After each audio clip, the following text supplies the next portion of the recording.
Bonjour à tous, voici une deuxième vidéo sur les séries. Alors, on va parler de la notion centrale, essentielle, de convergence d'une série, et la plupart du temps, quand on étudiera une série, ce qui nous intéresse, c'est la notion de convergence. Donc, petit 1, est-ce qu'elle converge, et petit 2, vers quoi est-ce qu'elle converge? Alors, convergence d'une série. Par définition, on dit qu'une série sigma des UN converge si et seulement si la suite des sommes partielles de terme général S grand N, donc la suite qui est définie par le terme, dont le terme général est somme de k égale 0 à grand N DUK, converge. Donc il faut que cette suite-là converge pour pouvoir affirmer que la série converge. Si sigma des UN converge, eh bien, ou encore si sigma des UN converge, si et seulement si il existe un réel grand L, tel que la limite quand k égale 0 à grand N des UK est égale à L. Un réel ou un complexe, bien entendu. Voilà. Donc, dans ces cas-là, si c'est le cas, c'est-à-dire si la série converge, donc s'il existe un réel L vers lequel la somme k égale 0 à grand N des UK converge, et bien dans ces cas-là, le réel grand L est appelé somme de la série. Et dans ces cas-là, on va écrire que grand L est égal à la somme pour petit n égale 0 à plus l'infini des UN. Donc on va utiliser une nouvelle notation ici, à ne pas confondre la notation somme de n égale 0 à plus l'infini des UN qui désigne un réel ou un complexe qui est la limite de la série, la valeur de la série, et ne pas confondre donc cette notation, je disais, avec la notation sigma des UN. Sigma des UN désigne simplement la série. La série en tant qu'objet mathématique, en tant que suite, dont on peut dire des choses, dont on peut dire qu'elle est positive, qu'elle est croissante, décroissante, convergente ou pas. Mais donc ça, c'est la série. Et la notation somme de n égale 0 à plus l'infini désigne uniquement la limite de cette série. Alors, si une série ne converge pas, eh bien, on reprend le vocabulaire des suites, on dit qu'elle diverge. Donc, comme je disais, remarque, ne pas confondre somme de k égale 0 à plus l'infini des UK, qui est la somme d'une série. Donc, on parle bien de la somme d'une série pour parler de la limite. C'est un réel ou un complexe. Et, comme je disais, donc sigma des UA qui désigne l'objet série. Voilà. Alors, quelques exemples en dessous. Donc, sigma, donc je ne vais pas préciser, pour n égale 0, donc a priori on peut commencer à n égale 0.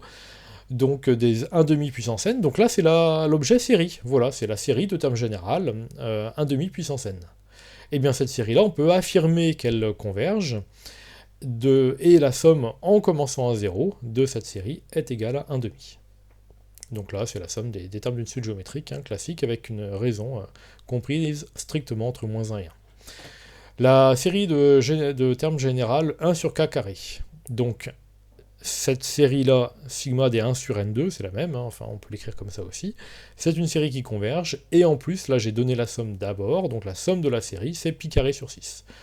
Alors, évidemment, le fait que la série des 1 sur k carré converge n'est pas trop difficile à démontrer.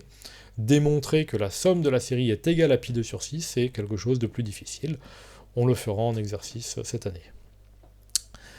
Enfin, autre série qu'on a déjà étudiée dans un chapitre précédent, dans le chapitre avec les intégrales, on utilise par exemple les intégrales pour démontrer ce résultat, eh bien la série des moins 1 puissance n-1 sur n converge, et donc on avait fait intervenir la formule de Taylor avec reste intégral par exemple, pour le démontrer, et donc la somme de cette série, eh bien, donc on dit bien la somme de cette série est égale à ln de 2. Alors, deuxième résultat, mais première proposition, après la définition. Donc, si une série converge, alors la suite UN converge vers 0. Alors, ça, c'est un résultat très important, qui est... excusez-moi, c'est mon téléphone.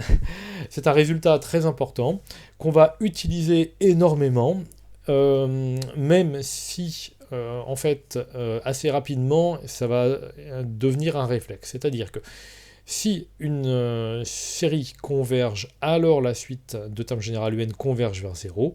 Très souvent, on utilise la contraposée, c'est-à-dire si la suite UN ne converge pas vers 0, alors ça ne sert à rien de s'intéresser à la série sigma des UN. De toute façon, elle ne converge pas. Donc, dans ces cas-là, une série qui ne converge pas a relativement peu d'intérêt, même si à un certain nombre d'exercices, on étudiera quand est-ce qu'une série converge ou ne converge pas. Mais si une série ne converge pas, on arrête l'étude là et c'est terminé. Voilà. Alors attention, la réciproque est fausse, c'est-à-dire que si une suite UN converge vers 0, alors ceci n'implique pas que la série sigma des UN converge. Alors, je vais redonner des contre-exemples après. Déjà la preuve. Donc la preuve, si la série converge, alors la suite UN tend vers 0. Donc on suppose qu'on a une série qui converge, on appelle grand L sa limite. Dans ces cas-là, on regarde la suite des sommes partielles, donc la suite Sn qui vaut la somme de k égale 0 à n uk, et donc ça converge vers L. Puisque ça c'est la limite quand n tend vers plus infini, c'est la même chose pour S indice n plus 1, qui est la somme de k égale 0 à n plus 1 des uk, qui converge vers n grand L. Et dans ces cas-là, on effectue la différence, et bien le terme UN qu'on peut exprimer grâce à des séries télescopiques, donc S grand N plus 1 moins S grand N, converge vers L moins L, 0. Donc le terme UN tend bien vers 0 quand petit n tend vers plus l'infini. Donc la preuve est très simple.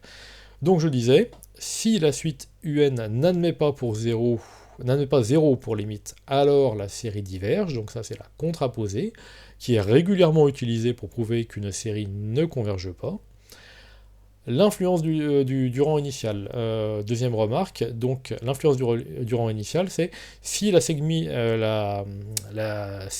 sigma des UN pour n supérieur ou égal à n0, donc c'est une série associée à la suite UN, et bien dans ces cas-là, la somme partielle d'ordre n, on va l'écrire la somme pour k égale n0 à grand N des UK. Et donc, on va montrer que le rang initial n'influence pas la convergence de la série.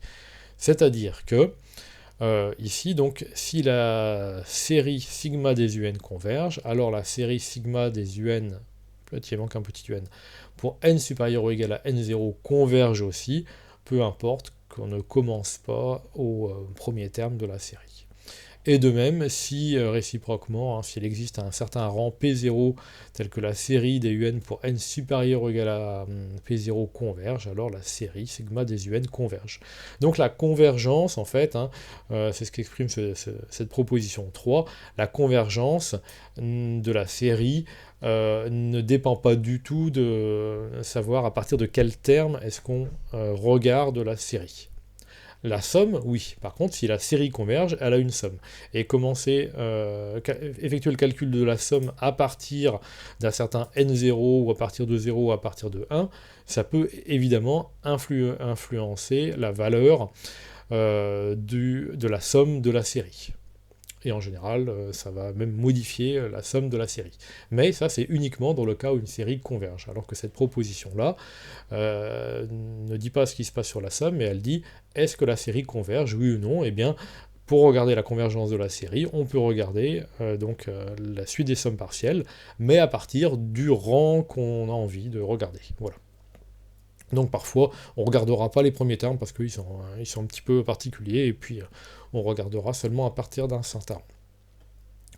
Alors, pour la preuve de cette proposition 3, donc, on prend un grand N qui est supérieur ou égal à P, donc on considère la somme partielle S grand N, donc la somme de k égale 0 à grand N duk, et puis une autre somme partielle, S' P grand N, donc la somme de k égale P à grand N duk. Donc on commence ici à partir du rang P.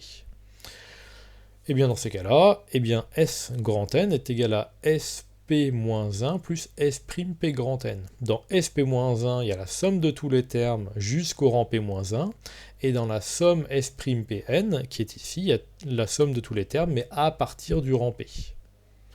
Voilà, et S grand N, c'est tous les termes jusqu'à grand N. Donc là, on a en fait décomposé un S grand N en deux sommes, en fait. Voilà.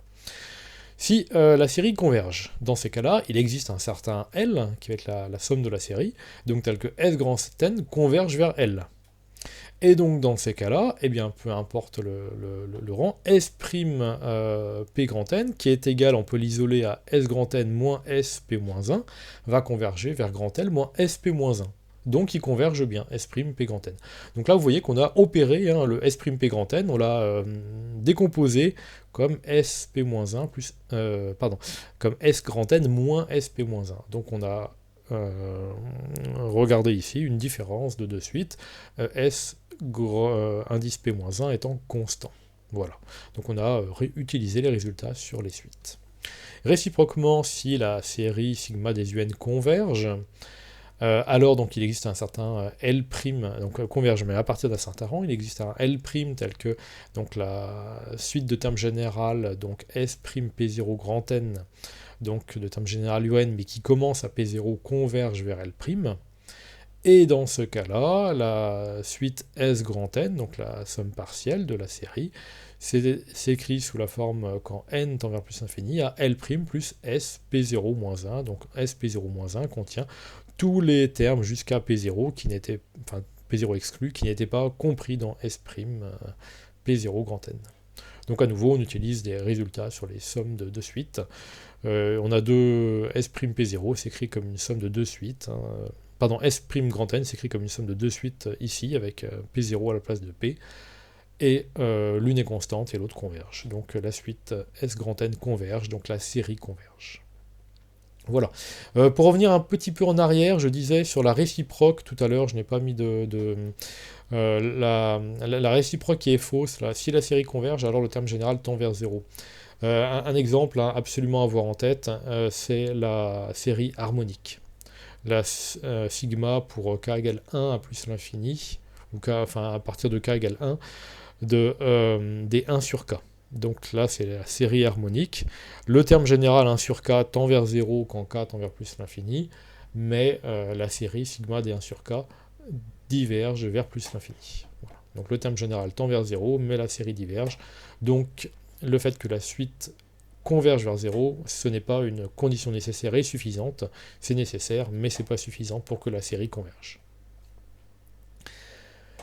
Ok, et on va terminer par une proposition sur les séries convergentes, donc toute simple. Et bien si on a deux séries sigma des UN et sigma des VN qui convergent respectivement vers grand L et grand L', et dans ces cas-là, eh bien, toute combinaison linéaire de ces deux séries converge aussi.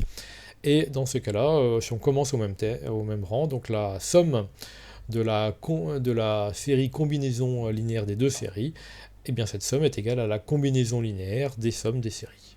Voilà. Donc tout simplement, on regarde les sommes partielles. Donc en fait, à chaque fois qu'on va vouloir démontrer la convergence d'une série et déterminer la limite, on va passer par les sommes partielles. Donc ça, c'est vraiment un réflexe à avoir dans les exercices. Regardez la somme partielle, donc la somme de k égale 0 à grand N. Que peut-on faire ici? Tout simplement la décomposer par linéarité en une combinaison linéaire de deux sommes partielles. Chacune des deux sommes partielles là converge, on utilise les résultats sur les combinaisons linéaires de suite convergentes, et on obtient donc quand grand N tend vers plus l'infini, lambda grand L plus mu grand L'. Donc ça prouve bien que cette somme partielle converge, donc la série de termes général lambda un plus mu vn converge, et on obtient ici la limite. Voilà pour cette première vidéo avec les premiers résultats sur les séries convergentes.